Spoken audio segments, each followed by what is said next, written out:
একদিন জঙ্গলের ভেতর বড় একটি সভা বসল। সিংহ, যে জঙ্গলের রাজা, সে ডেকে বলল, আজ থেকে জঙ্গলে শান্তি বজায় রাখতে হলে সবাইকে নিয়ম মানতে হবে। বাঘ তখন গর্জে উঠল, আমার শক্তি সবচেয়ে বেশি, তাই আমি কাউকে মানতে চাই না। শিয়াল চুপচাপ দাঁড়িয়ে মনে মনে ভাবল, বাঘ সবসময় শুধু শক্তির বড়াই করে, কিন্তু জ্ঞান আর বুদ্ধি কথায়। এ সময় গাধা হঠাৎ হাহাকার করে হেসে বলল, বাঘ ভাই, তুমি শুধু ভয় দেখাও, কিন্তু নিজের ভুল তো বোঝো না। বাঘ রেগে গিয়ে গাধার দিকে ছুটল, কিন্তু হাতি সামনে এসে দাঁড়িয়ে বলল, থামো বাঘ ভাই, জোর দিয়ে নয়, মিলেমিশে থাকলেই শান্তি আসে। সিংহ শান্ত কণ্ঠে বলল, থামো বাঘ ভাই, জোর দিয়ে নয়, মিলেমিশে থাকলেই শান্তি আসে। ঠিক বলেছ হাতি, জঙ্গলে যে যত শক্তিশালীই হোক, সবাই একে অপরের ওপর নির্ভরশীল। শেয়াল তখন বুদ্ধি করে বলল, তাহলে আজ থেকে নিয়ম করি, যেই অন্যকে ভয় দেখাবে বা কষ্ট দেবে তাকে সবাই মিলে থামাবো। গাধা আবার খুশি হয়ে চিৎকার করল, হ্যাঁ হ্যাঁ, এটাই ভালো, এবার আমিও ভয়ে ছাড়া থাকতে পারবো। বাঘ কিছুক্ষণ চুপ থেকে বলল, আমি বুঝেছি, একা শক্তি দিয়ে কিছু হয় না। বন্ধুত্ব আর সহযোগিতা ছাড়া কেউ রাজা হতে পারে না। সিংহ হাসি দিয়ে সভা শেষ করল। তাহলে আজ থেকে সবাই বন্ধু, আর আমাদের জঙ্গল হবে ভালোবাসার জঙ্গল।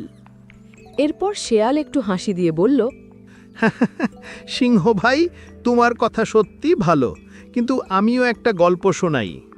সে বলতে শুরু করল, এক গ্রামে এক বুদ্ধিমান শেয়াল থাকত। গ্রামের লোকেরা সব সময় ভেবেছিল শেয়াল তো ধূর্ত, একদিন না একদিন সে সবাইকে ঠকাবে। কিন্তু হলো উল্টো। গ্রামের গরিব মানুষদের যখন খাবার জোটে না, সেই শেয়ালই রাতে চুপি চুপি খাবার জোগাড় করে দিত। কেউ যদি পথ হারাতো, শেয়াল পথ দেখিয়ে দিত। ধীরে ধীরে গ্রামের সবাই বুঝল, সব শেয়াল ধূর্ত নয়, কারো ভেতরে ভালো মনও থাকতে পারে। শেষে গ্রামের লোকেরা বলল, আমরা আগে শেয়ালকে খারাপ ভেবেছিলাম, কিন্তু আসলে সেই আমাদের সবচেয়ে বড় বন্ধু। শেয়াল থেমে বলল, তাহলে শিক্ষা হলো, মানুষকে বা প্রাণীকে কখনো বাহ্যিক রূপ দেখে বিচার করা উচিত নয়, মন ভালো থাকলেই সে আসল বন্ধু। হাতি হেসে বলল, আরে আমি বাদ থাকবো কেন, আমারও একটা গল্প আছে। তারপর হাতি বলতে শুরু করলো, অনেক বছর আগে জঙ্গলে এক হাতি ছিল, যে নিজের শক্তি আর আকার নিয়ে খুব অহংকার করত। সে ভাবত, আমি এত বড়, আমাকে কেউ কিছু করতে পারবে না। একদিন খরা পড়ল, জঙ্গলের সব প্রাণী তৃষ্ণায় কষ্ট পাচ্ছিল, ছোট প্রাণীরা খুঁজেও পানি পেল না। তখন সেই হাতি নিজের সুর দিয়ে মাটি খুঁড়তে লাগল, আর সবার জন্য একটি ছোট্ট পুকুর তৈরি করল। সব প্রাণী এসে পানি খেল, প্রাণ ফিরে পেল।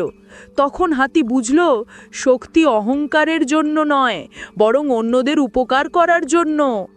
হাতি গম্ভীর কণ্ঠে বলল, আমরা বড় হই বা ছোট, আসল মহত্ব হলো সবার কাজে লাগা। শেষে সবাই মিলে আনন্দে চিৎকার করে উঠল, আজ থেকে আমরা মিলেমিশে থাকব, আমাদের জঙ্গল হবে বন্ধুত্ব আর ভালোবাসার জঙ্গল।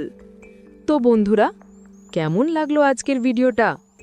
বাঘ, শেয়াল, হাতি আর সিংহের গল্প থেকে আমরা শিখলাম, শক্তি দিয়ে নয়, ন্যায়, ভালোবাসা আর ঐক্যের মাধ্যমেই আসল জয় পাওয়া যায়।